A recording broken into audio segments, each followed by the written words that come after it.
ആ ക്യാമ്പ് കഴിഞ്ഞ് ഞങ്ങളെല്ലാവരും തിരിച്ചുപോയി. ആ ക്യാമ്പിനെക്കുറിച്ച് ഒരു പ്രത്യേക ഒരു ഓർമ്മയുള്ള ഒരു സംഗതിയും കൊണ്ട്.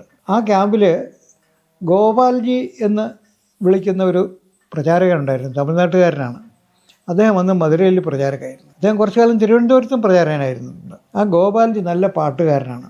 അന്ന് മറ്റൊരു പാട്ടുകാരൻ, ദിനകർ ബുച്ചെ എന്ന് പറഞ്ഞൊരു പാട്ടുകാരൻ, നന്നായിട്ട് പാടുന്ന ആൾ ആ ക്യാമ്പിലുണ്ടായിരുന്നു. അദ്ദേഹം അന്ന് ഒരു ഗീതം പാടി, സാഗരവസന പാവനദേവി സരസ സുഭാവന ഭാരതമ എന്ന് പറഞ്ഞിട്ടുള്ളൊരു പാട്ട്. അപ്പോൾ അത് വളരെ മനോഹരമായിട്ടുള്ളൊരു പാട്ടായിരുന്നു. ആ പാട്ട് അവിടെ പാടി അതെല്ലാവരും ശരിക്കും ആ ശിബിരം കഴിയുന്നതിന് മുമ്പ് തന്നെ ആ പാട്ട് എല്ലാവർക്കും കാണാപ്പാടായി എന്ന് പറയാം. ആ ശിബിരം കഴിയുന്നതിന് മുമ്പ് തന്നെ ഞാൻ നേരത്തെ പറഞ്ഞ ഗോപാൽജി അതിന് തമിഴിലൊരു വിവർത്തനം പോലെ ഉണ്ടാക്കി. മറ്റേത് സാഗരവസന പാവനദേവി സരസ സുഹാവന ഭാരതമ ഹിമഗിരി പീന പയോധര വത്സര ജന മനഭാരത ഭാവന ഭാരതമെന്നാണ്. മറ്റേ തമിഴിലെ പാട്ട് അണ്ടം വണങ്ങിടും ശക്തി പടൈത്തയം പാവന ഭാരത അന്നയെ മുക്തി രഹസ്യം ഉലക് കളുത്ത നീ തന്നെ മറന്തിനി വാഴ്വതുമേ. അതേ ട്യൂൺ തന്നെ, പക്ഷേ ആശയം വേറെയാണ്. അതിനേക്കാൾ മികച്ച ആശയമാണ് ഇതെന്ന് തോന്നും. കുറേ കഴിഞ്ഞപ്പോൾ അതിനൊരു മലയാളവും വന്നു.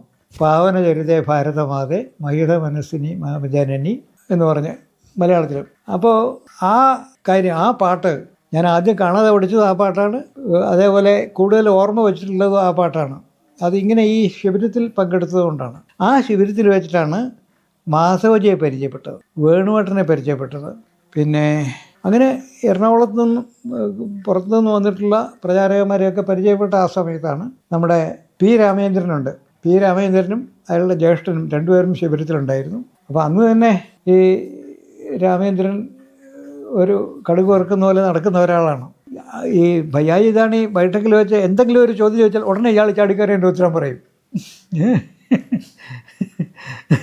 വേറെ ആര് എന്നിട്ട് അപ്പോൾ അന്ന് മുഖ്യശിക്ഷക് പറഞ്ഞു, അത് വേണ്ട, ഇനി ബാക്കിയുള്ളവർക്ക് കൂടെ എന്തെങ്കിലും പറയാനുണ്ടോ എന്ന് അറിയണ്ടേ എന്ന് ഇരുന്നാലും ചോദ്യം ചോദിച്ചാൽ ഉടനെ ഇയാളെ ചാടി എണീക്കുക. അങ്ങനെ ആ ശിബിരമാണ് എൻ്റെ ആദ്യത്തെ സംഘത്തിൻ്റെ ശിബിര ജീവിതം എന്ന് പറയുന്നത്. അതിലായിരുന്നു ആദ്യമായിട്ട് ഗുരുജിയെ കാണുന്നത് അവിടെ വെച്ചാണ്, തിരുവനന്തപുരത്ത് വെച്ചാണ്. തിരുവനന്തപുരത്ത് ഞാൻ പഠിക്കുന്ന സമയത്ത് ഗുരുജിയുടെ പരിപാടി ഉണ്ടായിരുന്നു അവിടെ. സ്വയം സേവകർക്ക് പ്രത്യേകിച്ച് പരിപാടി ഉണ്ടായിരുന്നില്ല.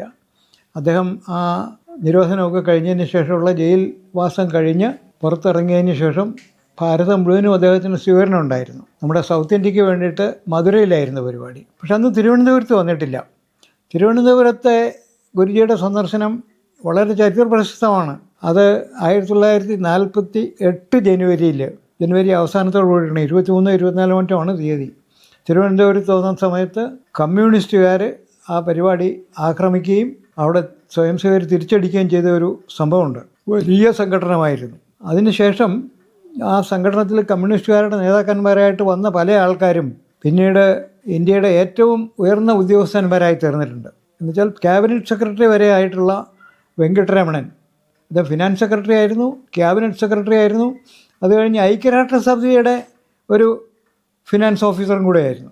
CV സുബ്രഹ്മണ്യൻ എന്ന് പറഞ്ഞ ഒരാളുണ്ടായിരുന്നു, യൂണിവേഴ്സിറ്റി കോളേജ് പ്രിൻസിപ്പലിൻ്റെ മകനായിരുന്നു. അദ്ദേഹവും ക്യാബിനറ്റ് സെക്രട്ടറി ആയിട്ടാണ് പിരിഞ്ഞത്. അങ്ങനെ മഹാന്മാരായിട്ടുള്ള പലരും. മലയാറ്റൂർ രാമകൃഷ്ണൻ്റെ കഥ അതിലും രസമാണ്. അദ്ദേഹം ആലപ്പുഴ കളക്ടറായിട്ട് വന്നു. ആലപ്പുഴ കളക്ടറായിട്ട് വരുന്ന സമയത്ത് ആലപ്പുഴ മെഡിക്കൽ കോളേജ് ആരംഭിക്കണം.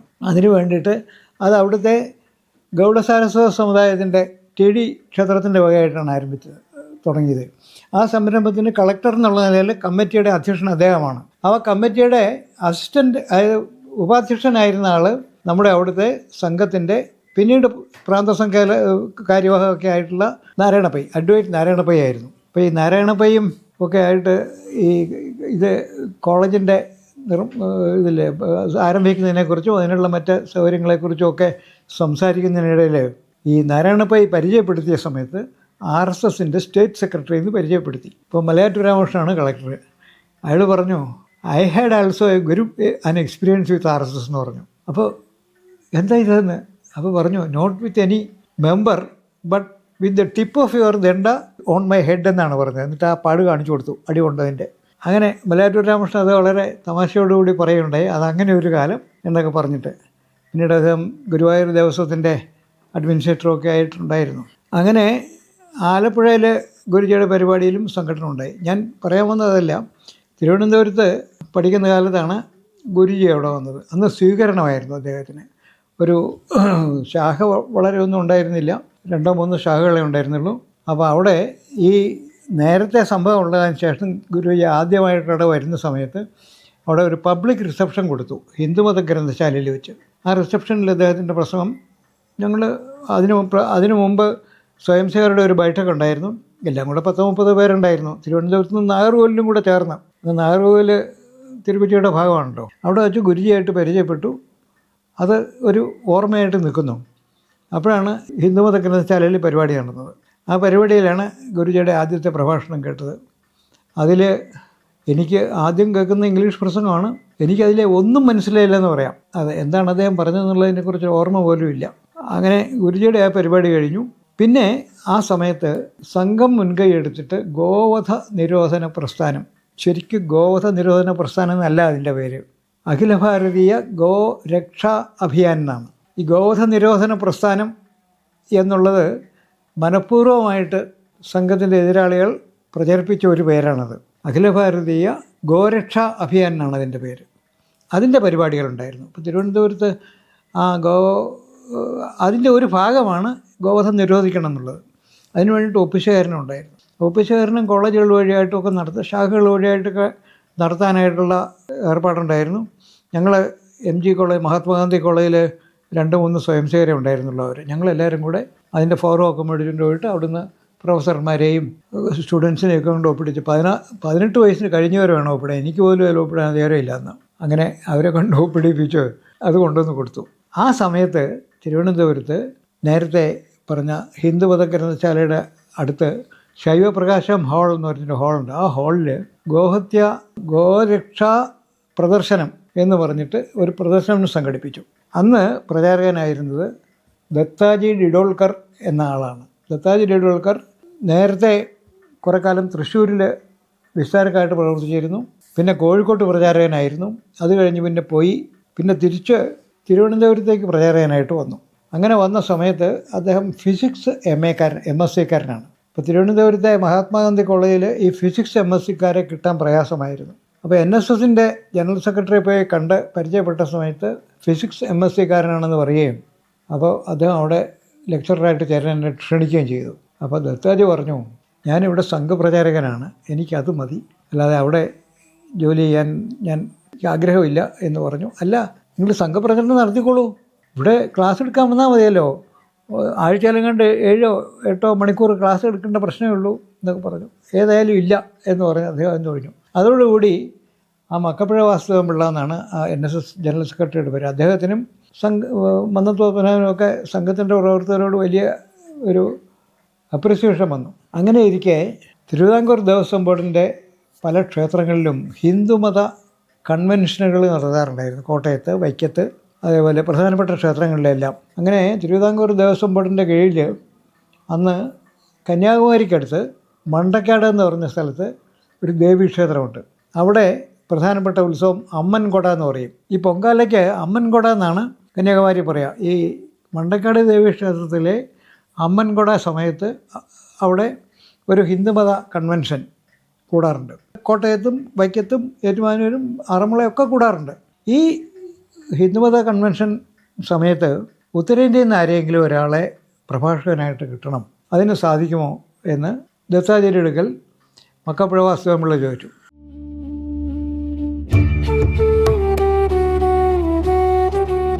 മക്കപ്പുഴ വാസുദേവൻപിള്ള അതിന് സംഘത്തിൻ്റെ അധികാരിമാർക്ക് കത്തെഴുതി കഴിഞ്ഞപ്പോൾ ഗുരുജി ദീൻദയാൽജി അയച്ചു. അപ്പോൾ ദീൻദയാൽജി അവിടെ അങ്ങനെ തിരുവനന്തപുരത്ത് വരും എന്ന് തീരുമാനിച്ചു. അദ്ദേഹം കേരളത്തിൽ ജനസംഘത്തിൻ്റെ പ്രവർത്തനം ആരംഭിക്കാൻ വേണ്ടി വരാനിരിക്കുകയായിരുന്നു.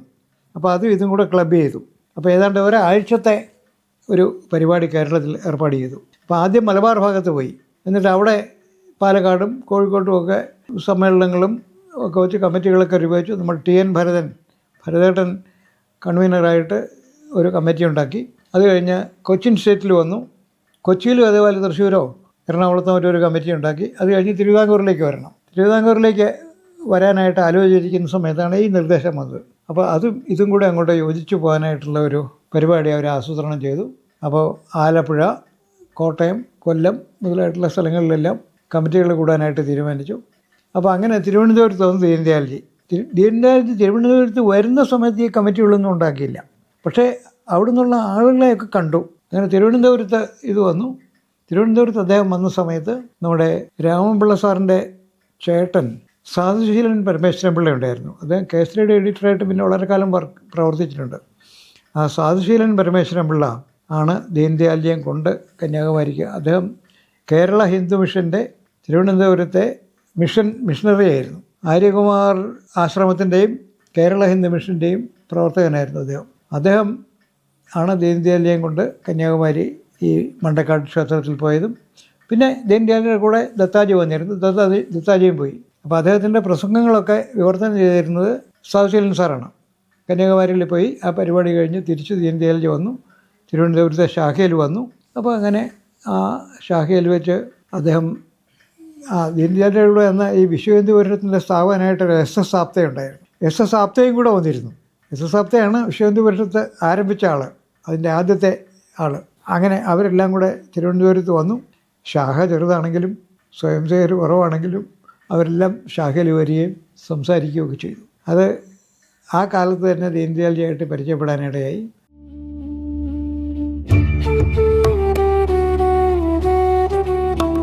ആ സമയത്ത് തിരുവനന്തപുരത്ത് തിരുക്കൊച്ചിയിൽ മന്ത്രിസഭ താഴെ വീണു. മന്ത്രിസഭ താഴെ വീണ സമയത്ത് അവിടെ TK നാരായണപിള്ളയുടെ മന്ത്രിസഭ മറ്റുമായിരുന്നു തോന്നുന്നു, ജോണിൻ്റെ ആണെന്ന് തോന്നുന്നു. ഏതായാലും ആ മന്ത്രിസഭ പോയി കഴിഞ്ഞപ്പോൾ പുതിയ ഇലക്ഷൻ വരണം. ആ പുതിയ ഇലക്ഷൻ വരുന്ന സമയത്ത് കേരളത്തിൽ ഒരു സ്ഥാനാർത്ഥിയെങ്കിലും നിർത്തണം. അങ്ങനെ ഒരു സ്ഥാനാർത്ഥിയെ നിർത്തിയാൽ അതിൻ്റെ പേരിൽ ആ പ്രദേശത്ത് പ്രചരണത്തിനുള്ള എല്ലാ സാധ്യതകളും ഉണ്ടാവും. പോസ്റ്റർ അടിക്കാം, നോട്ടീസ് വിതരണം ചെയ്യാം, യോഗം നടത്താം, സംസാരിക്കുകയൊക്കെ ചെയ്യാം. അപ്പോൾ എവിടെ വേണം എന്നുള്ളതിനെക്കുറിച്ച് ആലോചിച്ചു.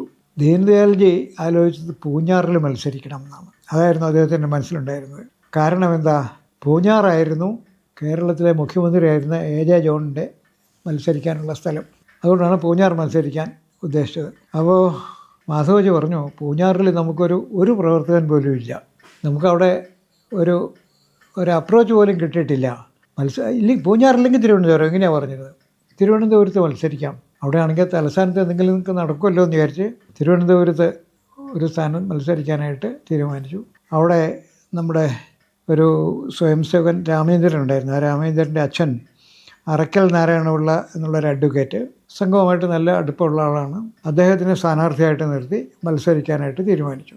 ആ മത്സരത്തിന് മത്സരിച്ച സ്ഥാനാർത്ഥിയായി നിർത്തിയാൽ മാത്രം പോരല്ലോ, 250 രൂപ കെട്ടിവെക്കണം, ബാക്കിയുള്ള നോട്ടീസ് അടിക്കുകയും ഒക്കെ വേണ്ടേ, പിന്നെ വോട്ട് ചോദിക്കാനായിരിക്കും പോകണ്ടേ, അതിനൊന്നും ആരുമില്ല. എല്ലാം കൂടെ ആകെ 2 ഉപശാഖകളേ ഉള്ളൂ. പരമാവധി ഒരു 50-60 ആളുകളെ കിട്ടും. അന്ന് ഈ രാമൻപിള്ള സാറിൻ്റെ ചേട്ടനും പിന്നെ അയ്യപ്പസഭ സംഘത്തിൻ്റെ ഒരാളുണ്ടായിരുന്നു. അങ്ങനെ കുറേ ആൾക്കാർ അതിനു വേണ്ടി ഇറങ്ങി. അപ്പോൾ ഈ നോട്ടീസ് ഒട്ടിക്കാനും വീടുകളിൽ ചോദിച്ച് സ്ലിപ്പ് കൊടുക്കാനും ഒക്കെ പോകണമല്ലോ. അപ്പോൾ അതിന് സംഘപ്രചാരക് തന്നെയാണ് വന്നത്. ദത്താജി തന്നെ വന്നു. ഞങ്ങളുമൊക്കെ പോയി ദത്താജിയുടെ കൂടെ, എന്തായതെന്ന് അറിയണമല്ലോ എന്ന് വിചാരിച്ച്. അപ്പോൾ പല സ്ഥലങ്ങളിലും പോയി ചോരെഴുത്ത് നടത്തുക, പോസ്റ്റർ ഒട്ടിക്കുക, ഇങ്ങനെയുള്ള പരിപാടികൾക്കൊക്കെ അന്ന് 1954 പോകാനായിട്ടുള്ള അവസരമുണ്ടായി. അന്നൊന്നും ഇതിനെക്കുറിച്ചൊരു ബോധവും ഇല്ല, വിചാരവും ഇല്ല. ദീനദയാൽജിയുടെ ഒരു പ്രസംഗം അവിടെ റെയിൽവേ സ്റ്റേഷൻ മൈതാനത്തുണ്ടായിരുന്നു. ആ പ്രസംഗത്തിന് കേൾക്കാൻ പോലും ഒരു 10-20 ആൾക്കാരെ ഉണ്ടായിരുന്നുള്ളൂ ആകെ, അതും നമ്മൾ ശാഖയിലുള്ള ആൾക്കാർ. അങ്ങനെ ഒരു പ്രസംഗം, ഇങ്ങനെയൊരു ഇലക്ഷൻ വർക്കൊക്കെ അന്ന് ചെയ്യാൻ ഇടവന്നു. പിന്നെ ഒരു 6-7 മാസം കഴിഞ്ഞപ്പോൾ ഗുരുജിയുടെ സന്ദർശനമുണ്ടായി. ആ സന്ദർശനത്തിൽ ഈ ഹിന്ദുമത ഗ്രന്ഥശാലയുടെ മുറ്റത്ത് തന്നെയായിരുന്നു പരിപാടി. എല്ലാം കൂടെ ഗണവേഷമുള്ളവരും ഇല്ലാത്തവരും കൂടി ഒരു 100-150 സ്വയംസേവകരുണ്ടാവുമായിരിക്കും. പിന്നെ പത്രക്കാരെയൊക്കെ വിളിച്ചിരുന്നു. അദ്ദേഹത്തിൻ്റെ പ്രഭാഷണം കേൾക്കാനായിട്ട് ധാരാളം ആൾക്കാരുണ്ടായിരുന്നു. കംപ്ലീറ്റ് പോലീസ് ബന്ദോബസ്തോട് കൂടിയിട്ടാണ് ആ പരിപാടി. ഗ്രന്ഥശാലയുടെ മുൻവശത്തെ റോഡ് മുഴുവനും പോലീസുകാരുന്നായിരുന്നു നിന്നു. അതിന് പുറമെ ഒരു 2 വാൻ പോലീസ് വേറെ. മെയിൻ റോഡാണ്. ഗുരുജിയുടെ പ്രസംഗം അന്ന് കേട്ടു. ആ പ്രസംഗത്തിൽ നിന്ന് എന്തൊക്കെയോ മനസ്സിലായി എന്ന് പറയാം, അല്ലാതെ അതിനപ്പുറമൊന്നുമില്ല.